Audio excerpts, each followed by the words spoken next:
Naku po mga kapatid, mainit na balita. Russia handang makipagdigma laban sa Europa. Samahan ninyo ako mga tol, pag-usapan natin to. I'm just a young nigga chillin' on it. First time I seen ice was a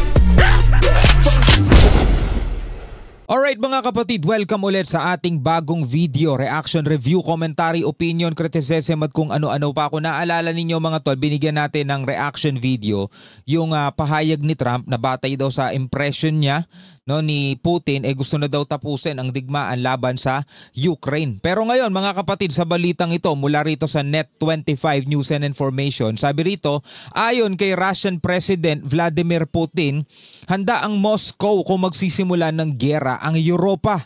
Bagaman hindi raw ito pabor sa digmaan, sabing ganon. So hindi daw pabor ang Russia sa digmaan, pero nakahanda sila kung sakasakali daw magsisimula ang Europa. Naku po, yan ang ating pag-uusapan ngayon mga kapatid. Magbibigay tayo ng reaction video. So tulad ng dati mga tol, manonood tayo ng balita, yan, sama-sama nating panonoorin, then magbibigay tayo ng opinion, reaction, and commentary. Pwede niyo ako samahan, pwede rin kayo magbigay ng sarili nyong comment sa comment section sa ibaba. Pero bago natin to simulan, huwag niyong kalimutan mag-subscribe. Click nyo na rin ang notification bell para ma-notify kayo whenever na may mga bago tayong reaction video tulad nito. At kung ikaw naman ay nanonood sa ating FB page, syempre wag nyo rin kalimutan mag-follow and like. Nasa 167,000 na po tayo. Maraming salamat sa ating mga bagong followers dyan. Alright, so wag na natin patagalin pa. Panoorin na natin to mga tol. Muling sinabi ni Russian President Vladimir Putin na hindi ito pabor na makipagdigma sa Europa. Subalit, handaan niya ang Moscow kung magsisimula ang Europa ng isang giyera. Parang ganito, no? Ayoko maipag-away sa'yo. Ayokong dagdagan yung kalaban ko. Pero kung lalabanan nyo kami, kung sisimulan nyo kami, handa kaming pumalag. Parang gano'n ang ibig sabihin ni Putin. Rosel Feria para sa balitang yan. Iginiit ni Russian President Vladimir Putin na ayaw ng Moscow na makipagdigma laban sa Europa. Pero handaan niya ang Russia kung nais ng Europa ng isang direct conflict. Kasi mga kapatid, pag sinabi mong Europa, no, hindi ka tumutukoy sa isang bansa. Kay tumutukoy sa kontinente na binubuo ng mga bansa. Unlike halimbawa pagkalaban niya Ukraine, isang maliit na bansa lang yan kung ikukumpara sa Russia. Napakalaki ng Russia mga tol. Diba? Pero ang pinag-uusapan dito, Europa. Diba? O magbigay kayo ng mga bansa na nakapaloob sa Europa. Comment kayo sa ibaba. Мы не собираемся воевать с Европой, я уже We are not planning to fight Europe. I have said this 100 times. об этом 100 раз сказал. Но если Европа вдруг захочет с нами воевать и начнет, мы готовы прямо сейчас. Dami kasi niyan eh. Dami nun mga tol. But if Europe suddenly decides to wage war against us and starts it, we are ready right now, sabing gano'n ni Putin. Handa kami. Ngayon pa lang sabi niya gano'n, we are ready right now.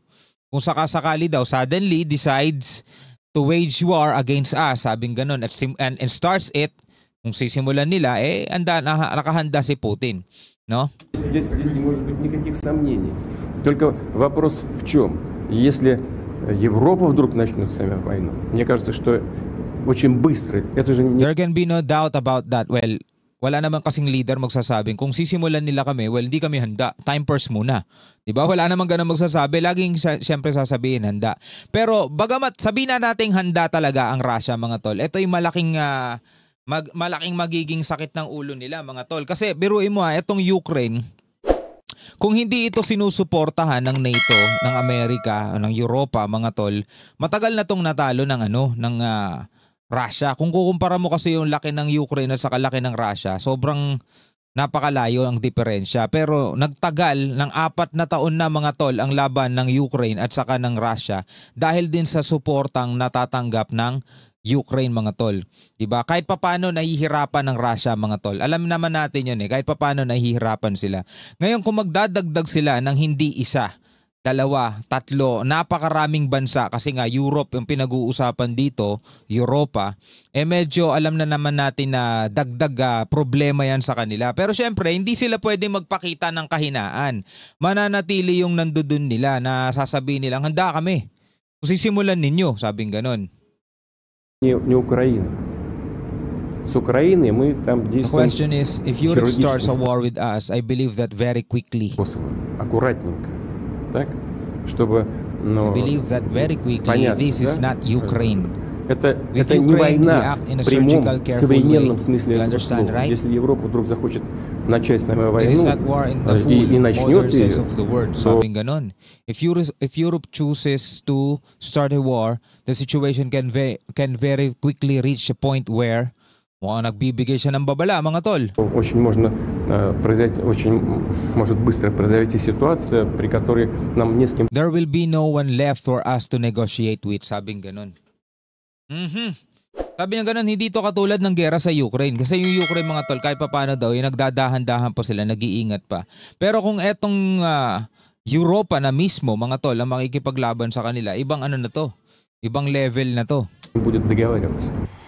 Inakusahan din ni President Putin na walang peace agenda ang Europa at hinahadlangan nito ang mga hakbang na ginagawa ni US President Donald Trump na wakasan ng digmaan sa Ukraine. Kumbaga kung magsisimula daw ng gera itong Europa, wala nang makikipag-negotiate pa. Wala nang matitira pa para makapag-negotiate. Diba? Sabi nga ganito diba? Parang hindi ata kapayapaan ang gusto ng Europa. Ni US President Donald Trump na wakasan ng digmaan sa Ukraine.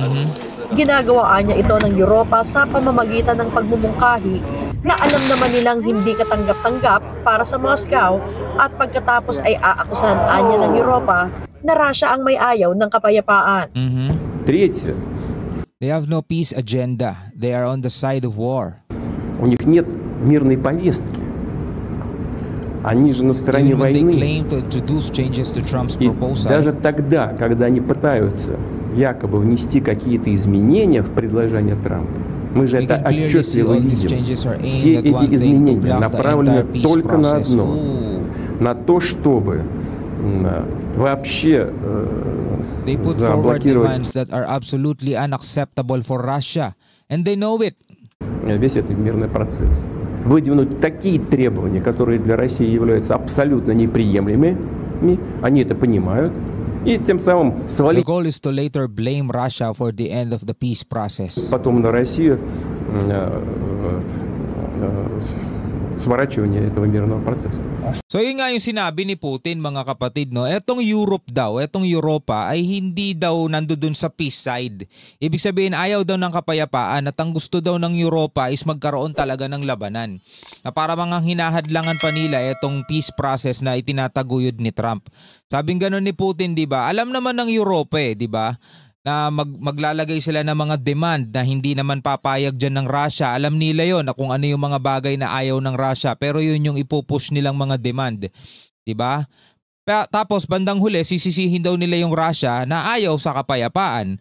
Kumbaga parang binibigyan mo ko ng isang bagay na ayaw ko at pag tinanggihan ko, sasabihin mo na ayoko ng kapayapaan. Parang ganun yung sinasabi ni Putin. Ipinunto pa ni President Putin na ayaw niyang isantabi ang Europa sa mga pagpupulong tungkol sa kasunduan sa Ukraine. Pero isinasantabian niya mismo ng Europa ang sarili nito. Oh.